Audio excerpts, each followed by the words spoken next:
पितुः अपेक्षा। पूर्वं राजीवः नाम कश्चित् वणिक् आसीत्। तस्य 3 पुत्राः आसन्। एका पुत्री च आसीत्। पुत्र्याः सत्यवत्याः तृतीये वयसि तस्याः माता दिवङ्गता। तस्मिन् समये राजीवः वाणिज्यार्थं द्वीपान्तरं गतवान् आसीत्। केषाञ्चित् दिनानाम् अनन्तरं राजीवः गृहं प्रत्यागत्य विषयं ज्ञात्वा नितरां दुःखितः। अनन्तरं सः गृहे कर्मकराः सन्ति चेदपि स्वयम् एव पुत्रान् पोषयन् वाणिज्यं विस्मृतवान् एव। तस्य वज्रवाणिज्यं स्थगितम् इति कारणतः तदीया सम्पत्तिः अपि न्यूना जाता। एतत् ज्ञात्वा राजीवः अचिरात् एव वाणिज्यार्थं द्वीपान्तरं गन्तव्यम् इति यावत् चिन्तयन् आसीत् तावता गोदावरी पुष्करोत्सवः आगतः। सः स्वपुत्रीं सत्यवतीम् अपि आत्मना सह पुष्करस्नानार्थं नीतवान्। ततः ग्रामम् आगतः राजीवः गृहं प्रविशन् सत्यवती सत्यवती इति उच्चैः रोदनं कुर्वन् तत्रैव अधः भूमौ पतितवान्। ताता किम् अभवत्? सत्यवती कुत्र?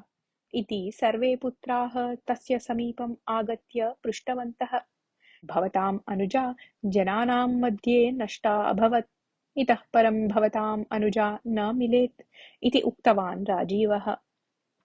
इतः केषाञ्चित् दिनानाम् अनन्तरं राजीवः स्वपुत्राणां पोषणादायित्वं सर्वं कर्मकरेषु आरोप्य वाणिज्यनिमित्तं द्वीपान्तरं प्रति प्रस्थितवान्। एवमेव 10 वर्षाणि अतीतानि। एतेषु वर्षेषु राजीवः एकवारम् अपि गृहं न आगतवान् आसीत्। अथ कदाचित् पुत्रान् द्रष्टुं गृहम् आगतवान्। सः पुत्रान् आहूय, पुत्राः, एतस्य वाणिज्यस्य निमित्तं मया समुद्रप्रयाणेन एव दीर्घकालः यापितः। मम प्राणाः अपि समुद्रप्रयाणसमये एव गच्छेयुः कदाचित्। तथा भविष्यति चेत् अट्टे उत्तरदिशि स्थिते प्रकोष्ठे या पेटिका अस्ति सा मम मरणानन्तरं भवद्भिः उद्घाटनीया। अन्यच्च भवताम् अनुजायाः सत्यवत्याः निमित्तं महान्तम् अपि त्यागं कर्तुं भवन्तः सिद्धाः भवेयुः इति वदन् प्रकोष्ठस्य कुञ्चिकां तेभ्यः दत्तवान्। अनन्तरं राजीवः पुनः वाणिज्यार्थं गृहतः प्रस्थितवान्। केषाञ्चित् दिनानाम् अनन्तरं तेन आरूढा नौका झञ्झावातकारणतः समुद्रे मज्जिता अभवत्। सर्वे प्रयाणिकाः अपि जले निमज्जिताः अभवन्। 2 नाविकौ कथञ्चित् रक्षितौ। तौ राजीवस्य गृहम् आगत्य मरणवार्तां तस्य पुत्रान् सूचितवन्तौ। एतां वार्तां श्रुत्वा राजीवस्य पुत्राः अत्यन्तं दुःखिताः। तदा ज्येष्ठः अनुजौ उक्तवान्, एवं भवेत् इति कारणतः एव पिता अस्मभ्यं प्रकोष्ठस्य कुञ्चिकां दत्त्वा गतवान्। इदानीं वयं गत्वा पेटिकायां किम् अस्ति इति दृष्ट्वा तस्य अन्तिमाम् अपेक्षां पूरयिष्यामः इति। अनन्तरं त्रयः अपि गत्वा प्रकोष्ठस्य द्वारम् उद्घाटितवन्तः। पेटिकायाः आवरणम् अपि अपनीय दृष्टवन्तः, परन्तु तत्र एकस्मात् कागदात् ऋते अन्यत् किमपि न आसीत्। तेषां चिन्तनम् आसीत् यत् पेटिकायां धनं, वज्रं, सुवर्णं वा भवेत् इति। तस्मिन् कागते राजीवेन लिखितम् आसीत्, गुरुपुरे श्रीपतिः नाम मम बाल्यमित्रम् अस्ति। तस्य पुत्र्याः विवाहः भवतां धनेन कारणीयः। एषा एव भवतां पितुः अपेक्षा इति। तत् पठित्वा सर्वे पुत्राः आश्चर्यचकिताः। तस्यां रात्रौ त्रयः अपि निद्रां न कृतवन्तः। ज्येष्ठः पुत्रः तु कोपेन, एषः कीदृशः पिता, अस्मभ्यं किञ्चिदपि सम्पत्तिम् अदत्त्वा दिवङ्गतः। अन्यस्य कस्यचित् गृहस्य कन्यायाः विवाहः अनुजयोः जीवनमार्गस्य कल्पनां वा मया किमर्थं करणीयं? न अहम् अविवेकी इति चिन्तयन् रात्रौ एव गृहं त्यक्त्वा कुत्रचित् गतवान्। अग्रजः गृहं त्यक्त्वा गतवान् इति विषयं प्रातःकाले ज्ञात्वा तृतीयः पुत्रः द्वितीयपुत्रम् उक्तवान्, आवां वा पितुः अपेक्षां पूरयाव। एतद् गृहं विक्रीय लब्धेन धनेन श्रीपतेः पुत्र्याः विवाहं करवाव। अनन्तरं कुत्रचित् उद्योगं कुर्वन्तौ जीवाव इति। तदा द्वितीयपुत्रः अस्तु इति अङ्गीकृतवान्। अनन्तरं सप्ताहाभ्यन्तरे एव गृहं विक्रीय धनं स्वीकृत्य उभौ अपि गुरुपुरं प्रति प्रस्थितवन्तौ। अन्धकारात् पूर्वम् उभौ कञ्चित् लघुग्रामं प्राप्तवन्तौ। तस्य ग्रामप्रमुखस्य गृहस्य पुरतः कोलाहलः श्रूयते स्म। तत्र एतौ सहोदरौ गतवन्तौ। तत्र द्वौ युवकौ काचित् वृद्धा च स्थिताः आसन्। विषयः कः इति तत्रत्यं कञ्चित् पृष्टवन्तौ एतौ। तदा कश्चन उक्तवान्, तस्याः वृद्धायाः द्वौ पुत्रौ स्तः, एका पुत्री च अस्ति। पितुः जीवितकाले सर्वे सन्तोषेण आसन्। तस्य मरणस्य अनुक्षणम् एव पुत्रौ द्वौ अपि पितुः सम्पत्तिं स्वीकृत्य मात्रे अनुजायै च किमपि न दत्तवन्तौ।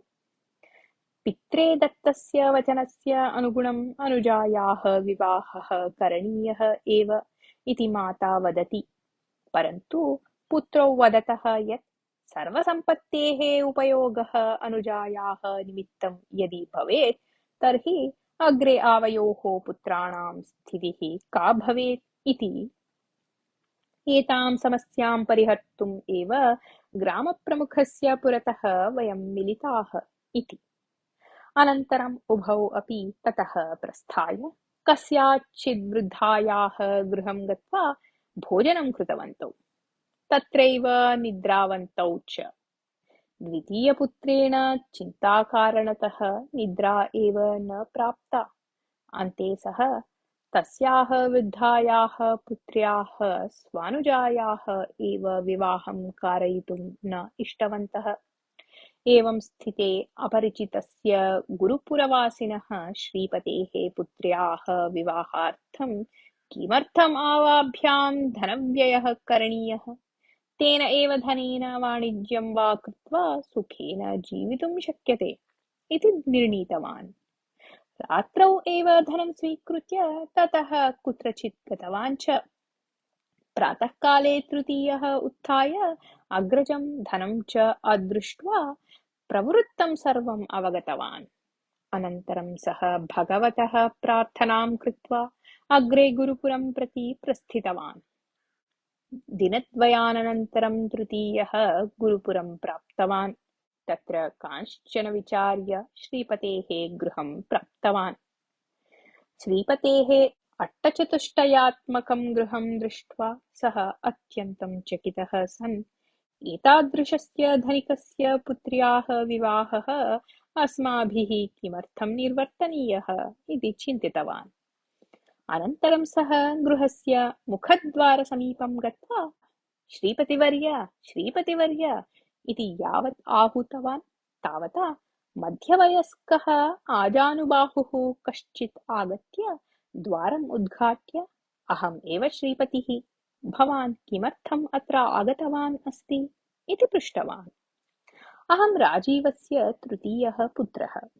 मम पितुः अन्तिमा अपेक्षा आसीत् यत् स्वव्ययेन अस्माभिः भवतः पुत्र्याः विवाहः निर्वर्तनीयः इति। परन्तु मया आनीतं धनं मार्गे नष्टम्। कृपया भवान् यदि किञ्चित् समयं दद्यात् तर्हि अहं कथञ्चित् धनसञ्चयं कृत्वा भवतः पुत्र्याः विवाहं निर्वर्तयिष्यामि। मम पितुः अन्तिमाम् अपेक्षाम् अपि पूरयिष्यामि च इति उक्तवान् तृतीयः पुत्रः। तस्य वचनं श्रुत्वा श्रीपतिः प्रीत्या तम् अन्तः नीत्वा उपवेशितवान्। अनन्तरं तम् उद्दिश्य अहं भवतः पिता च बाल्यतः स्नेहितौ। भवतः पितुः मरणवार्तां श्रुत्वा अहम् अपि दुःखितः अस्मि। सः भवतां भविष्यस्य निमित्तम् अत्यन्तं परिश्रमं कृतवान्।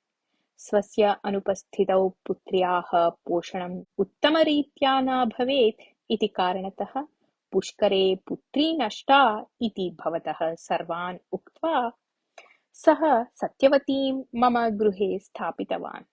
तथा च वाणिज्ये सम्पादितं लक्षात्मिकं धनं मम समीपे स्थापयित्वा मम मरणानन्तरं मम 3 पुत्रेषु यः भवतः गृहम् आगमिष्यति सः मम परीक्षायां जयं प्राप्तवान् इति भवान् चिन्तयेत्। तस्मै मम सर्वसम्पत्तिं दत्त्वा सत्यवत्याः विचारं सूचयेत् इति माम् उक्तवान् आसीत्। भवान् तादृशं जयं प्राप्य अत्र आगतवान् अस्ति। प्रथमं भवन्तं प्रतीक्षमाणां भवतः अनुजां पश्यतु इति उक्त्वा सत्यवतीम् आहूतवान्।